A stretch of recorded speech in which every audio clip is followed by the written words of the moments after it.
In a small mountain village in Japan, there was a wooden bridge known as Momiji-bashi, the Bridge of Autumn Leaves.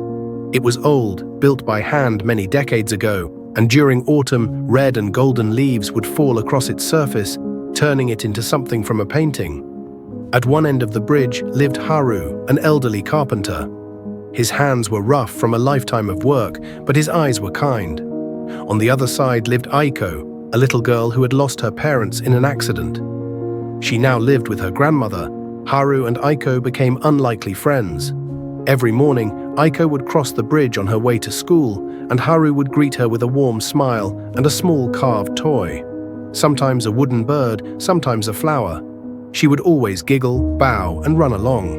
One autumn, the village learned that the river beneath the bridge had been slowly eroding the supports.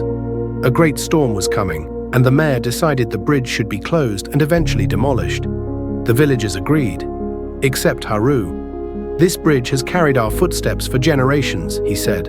"It has seen laughter, farewells, and reunions. We cannot simply let it go." That night, Haru began secretly repairing it. Even as rain fell, he worked under the dim light of a lantern, replacing rotting planks, strengthening beams. His hands ached, his knees trembled. But he kept going. Aiko noticed the lantern's glow in the rain and ran to him. "Grandpa Haru, why are you still working? It's dangerous." He smiled. "One day you'll understand. Some things are worth protecting, even if the world says to let them go." Days passed, and the storm arrived. Winds roared through the valley, rain hammered the rooftops. The river swelled and crashed against the bridge. Haru stood at the doorway of his home, heart pounding, praying the bridge would hold. When morning came, the storm had passed. The villagers walked to the river, expecting to see ruins. But there it stood, wet but still strong. The mayor was silent, then finally said, "Perhaps some things are stronger than we believe." Years later, Haru passed away. On the day of his funeral, Aiko, now a young woman, crossed the bridge slowly.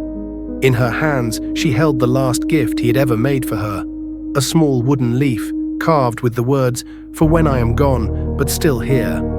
She stood in the middle of the bridge, leaves swirling around her feet, and whispered, "Thank you, Grandpa Haru, for teaching me that love, like a strong bridge, can carry us through every season."